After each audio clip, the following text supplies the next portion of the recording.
রাজনৈতিক অঙ্গনে নতুন সমীকরণের আভাসের মধ্যেই জাতীয় নাগরিক পার্টি এনসিপি ধীরে ধীরে নিজেদের শক্ত অবস্থান তৈরির চেষ্টা চালাচ্ছে। অন্যদিকে বাংলাদেশ জামায়াতে ইসলামীকে ঘিরে বাড়ছে চাপ ও অনিশ্চয়তার আলোচনা। সাম্প্রতিক সময়ে বিভিন্ন প্ল্যাটফর্ম ও আন্দোলন ঘনিষ্ঠ ব্যক্তিদের একত্র করার উদ্যোগে এনসিপির তৎপরতা দৃশ্যমান হয়েছে।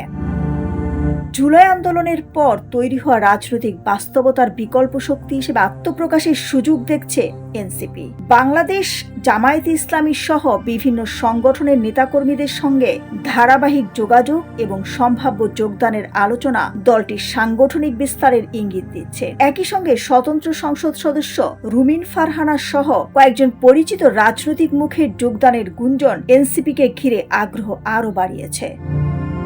বিশ্লেষকদের মতে প্রতিষ্ঠিত দলগুলোর বাইরে নতুন একটি গ্রহণযোগ্য প্ল্যাটফর্ম তৈরির চেষ্টাই এনসিপির মূল কৌশল। ছাত্র যুব নেতৃত্ব ও আন্দোলন ভিত্তিক রাজনীতির অভিজ্ঞতাকে কাজে লাগিয়ে দলটি দ্রুত একটি দৃশ্যমান শক্তিতে পরিণত হতে চাইছে। অন্যদিকে জামায়াতে ইসলামীকে ঘিরে জোট রাজনীতি, সাংগঠনিক পুনর্গঠন এবং নতুন প্রজন্মের কাছে গ্রহণযোগ্যতা তৈরির মতো চ্যালেঞ্জ সামনে আসছে বলে মনে করা হচ্ছে। পরিবর্তিত রাজনৈতিক প্রেক্ষাপটে নতুন শক্তির উত্থান দলটির উপর বাড়তি চাপ তৈরি করছে। তবে পুরো পরিস্থিতি এখনো রূপান্তরের পর্যায়ে রয়েছে। এনসিপির শক্তি বৃদ্ধি এবং জামায়াতের অবস্থান দুই ক্ষেত্রেই চূড়ান্ত চিত্র স্পষ্ট হতে সময় লাগবে বলে মনে করছেন পর্যবেক্ষকেরা। দিলরুবা খান, নিউজ ডেস্ক, সোনালী নিউজ।